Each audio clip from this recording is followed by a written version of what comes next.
Chris Caruso Bass Guitars. On my bench today is my Spector Euro5 CST in natural burl finish. And fresh off of the mod of Jake Gerba's bass, I am about to mod this one as well. This bass came stock with the Darkglass Legacy Preamp, which is another Has clone, just like the LHZ, but it's a little bit darker. So if you like this kind of content, make sure that you like the video. Also subscribe to the channel, ring that notification bell so you'll never miss any other content and updates and new builds and new mods, all coming right here to Chris Caruso Bass Guitars. The tone really didn't bother me, so I was going to keep it, but I was playing it a couple weeks back, and without warning, the Darkglass continued to draw power, just not enough to make it sound like it was supposed to, and it just, for lack of a better word, started farting. It sounded like a really bad bass synth with some other RF noise going on. I finished the show on another bass, and when I got home, I checked the 9-volt battery in this one, and it was actually down to 5.5 volts, which is extremely low. And this Legacy Preamp draws a lot of power for a preamp. So those two things combined, there was no warning. Again, I've been playing bass for 50 years and active bass for most of that time. And when you sound check, as soon as you hit that low E string, what you get out front, if the battery's dying or dead, is it sounds like it's clipping the channel. But it's not. You can look at your channel, and the front of house guy can look at your channel, and you're not clipping it, but that's what it sounds like. And it's like, okay, that's battery time. Well, the Legacy Preamp doesn't do that at all. And with my stable of basses, sure, go ahead and check your battery before you go out. Well, yeah, if you have one bass, two bass, maybe three basses, sure, that's easy enough to do.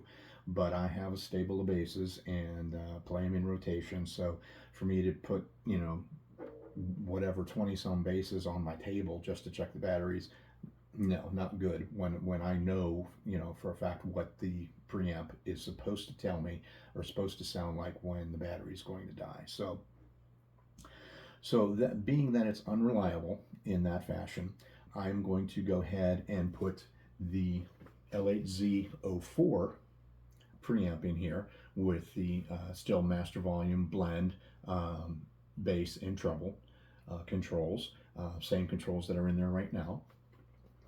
And I'm going to send the Darkglass Legacy Preamp off to Lonnie at LHZ, and he's going to do some mad scientist experiments on it, I'm sure. And I'll be looking forward to that video and content coming up from Lonnie once I get this down to him. So, all right, so now we know that the EMGs are plug and play. We know that the LHZ is plug and play.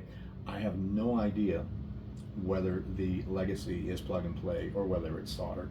So we're about to find out. Go ahead and pull the new battery out. There we go. Pull the new battery that I put in out of there.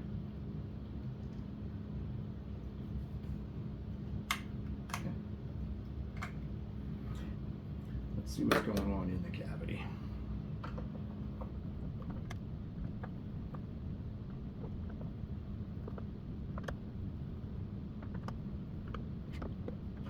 I see that we have some conductive paint in there. I'm going to do the Faraday cage with the copper tape instead because it is better. These are plug and play, but they're the wrong kind of plug and play. So I'm gonna have to check and see what all came with the LHZ, and as far as adapter cables go, see what we can do here. Let's take a look.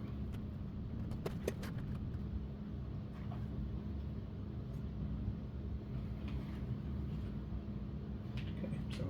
volume pump. We have the active blend.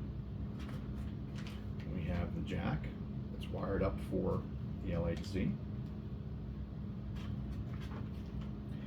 And we have the LHZ04 two-variant preamp with the bass and treble pots. Lonnie has blessed me with some extra cables.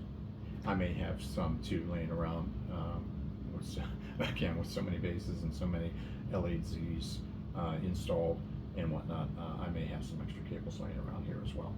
So let's get her started. Okay, so I have found some extra cables that I'm going to use for this. I have to do some wire splicing, but nothing I haven't done before, and I'll be able to do here again. So not a problem. All right, so we have the control caps off. We have the nuts and washers off on the front, and now it's time to basically just get this out of here and get it out of my way. And I'm just pulling it all out. Not going to worry about wiring it, unwiring it or any of that stuff.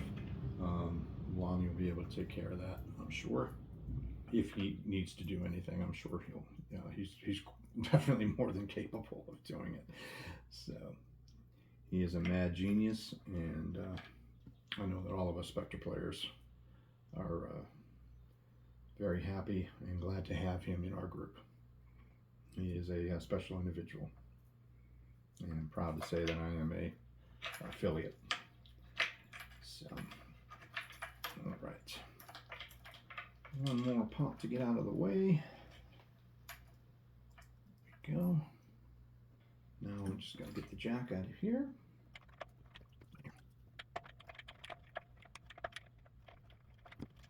Yeah, like I said with Jake's build, I don't know who invented these things, but they are a godsend. One tool, multiple purposes. Okay. Okay, and now we just have to get this Legacy unstuck from the cavity. It is actually a very good place to put the LHZ. So I just might copy that. Okay, so let's see. For a factory install, this is kind of messy. There we go. All right, all tangled up there. All right, so I'm looking to disconnect the jack.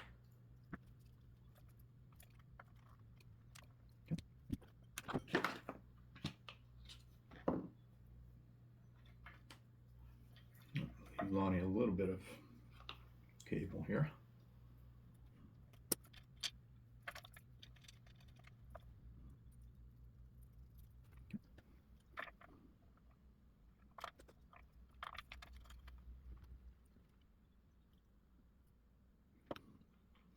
I didn't think I was going to have to unwire it this far along, sorry. So here we are with our copper shielding tape again, and like I said, we're going to go ahead and do this. If you watched the last video where I did this to Jake's bass, you know how this is going to go.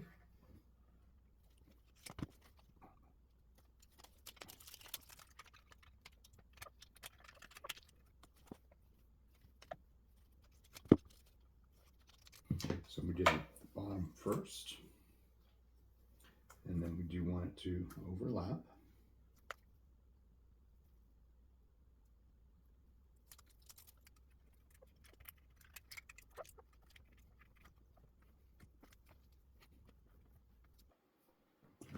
Just moving around the cavity.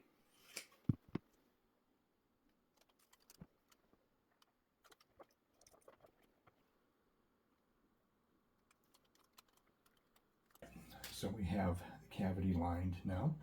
We also have the cavity plate cover lined, and of course, since we're putting the LHZ pre in there, I have my little sticker on the back of that as well. All right, so now we are ready to start assembling here and seeing what kind of jumpers we're going to have to splice together here to make this work with the EMG plug and play on the LHZ. Okay, so first and foremost, I'll go ahead and get this barrel jack in.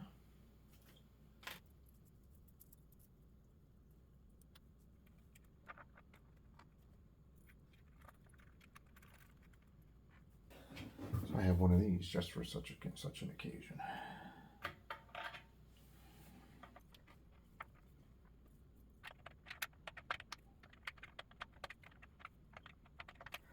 Okay. Okay, so yeah, that will go there. And I believe this will also go here. As long as the output reaches, and it does. So yeah, I might just do that. Put that right there. Okay. So you can see we're repurposing the battery contact that came with the LHZ because I already have a battery box. But I do need that end. And to make this bulletproof, I'm going to use some heat shrink tubing on there.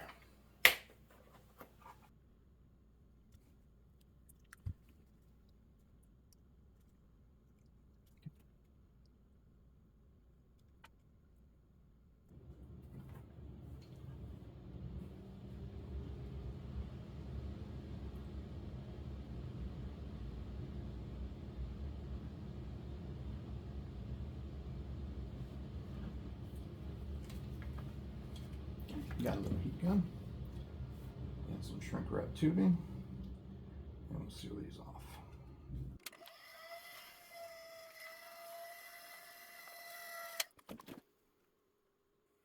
Okay, battery connection is now good. Now I just need to do the same thing with the pickup wires.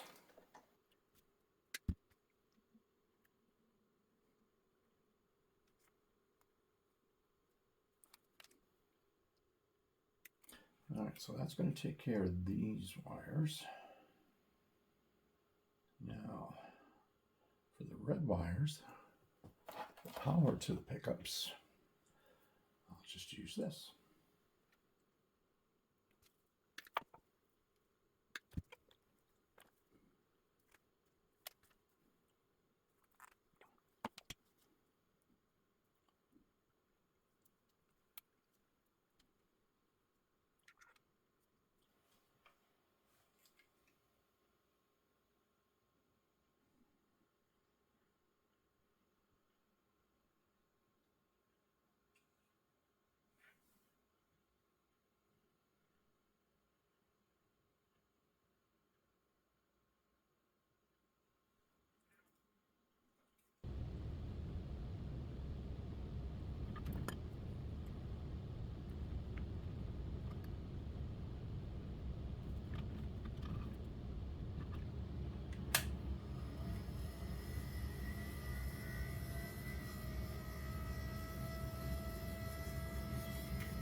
And then the battery can lead.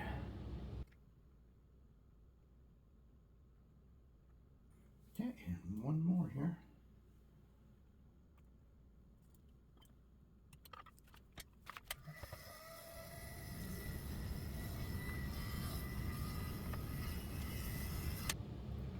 Okay. Now we're all set to do the install.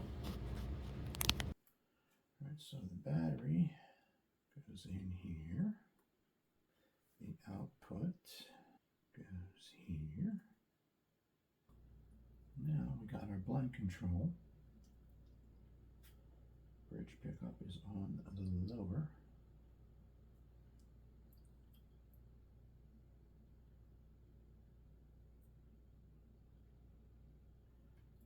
Red,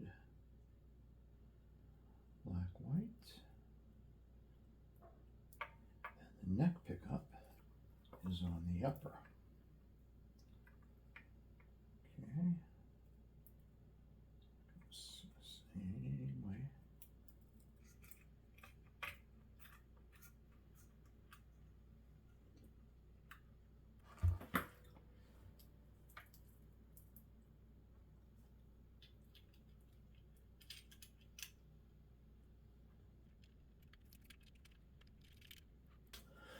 All right, so volume.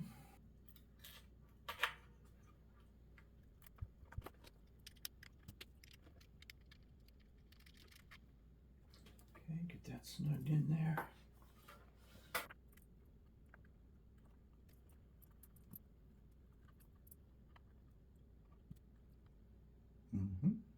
Yep, that's going to work just nice. Right there. Okay. Okay, so before I put it in place, put these things down in there. Okay. Peel off my tape.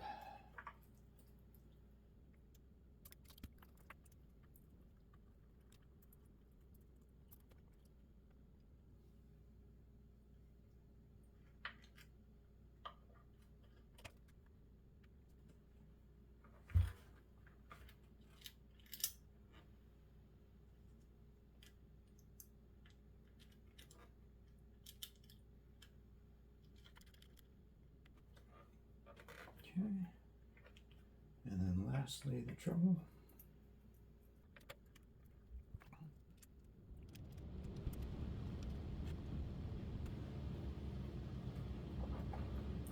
Okay, and then we'll rehook up the output.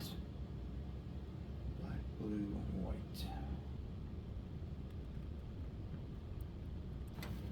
Okay, and that's how we do that.